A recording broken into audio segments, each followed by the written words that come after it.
केंद्रीय reserve fund NSCRF से बनेगा।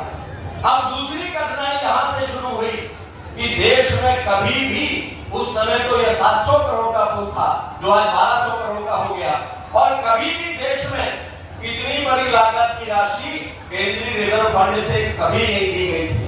लेकिन माननीय गडकरी जी ने कहा कि हम ये राशि देंगे, केंद्रीय रिजर्व फंड से देंगे। तमाम विरोधों के बावजूद माननीय गडकरी जी ने इसको स्वीकृत किया। कांग्रेस की सरकार आ गई, कांग्रेस की सरकार ने इस पे विराम लगा दिया।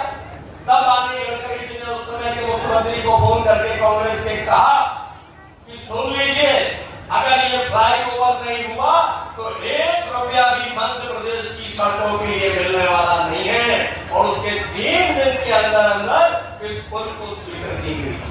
लेकिन फिर दूसरी घटना शुरू हो गई। तय किया गया था मदन महल से दमोह का, लेकिन ये स्वीकृत कांग्रेस की सरकार पर कर दिया गया केवल वंदे भारत तक। विषय शुरू हो गया कि बात दमोह तक थी। मैं पुनः गडकरी जी के पास गया, और जब गडकरी जी के पास गया तो उन्होंने कहा कि बात तो सही है, करना क्या? मालूम पड़ा इसमें और 400 करोड़ की राशि लगेगी। अधिकारियों ने कहा कि ये संशोधन तो हो नहीं सकता। माननीय गडकरी जी ने एक बार फिर से कहा, घोषणा है तो करना पड़ेगा, और 400 करोड़ उस समय कहे थे, 500 करोड़ यानी 700 के बदले 1200 करोड़ की राशि माननीय गडकरी जी ने इस काम के लिए स्वीकृत की।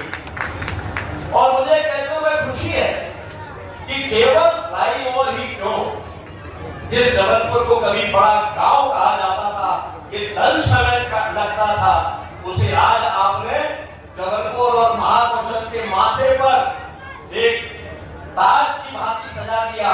लेकिन इतना ही नहीं, उसी दिन जब मैंने घर पर बैठकर कहा था कि जबलपुर में एक रिंग रोड की भी आवश्यकता है, उसकी भी बड़ी कहानी है, उसकी भी अलग कठिनाइयां हैं, वो बाद में बताएंगे जब आदमी उसके लोकार्पण के लिए आएंगे। लेकिन 118 किलोमीटर की रिंग रोड ये देश की दूसरी सबसे बड़ी रिंग रोड है।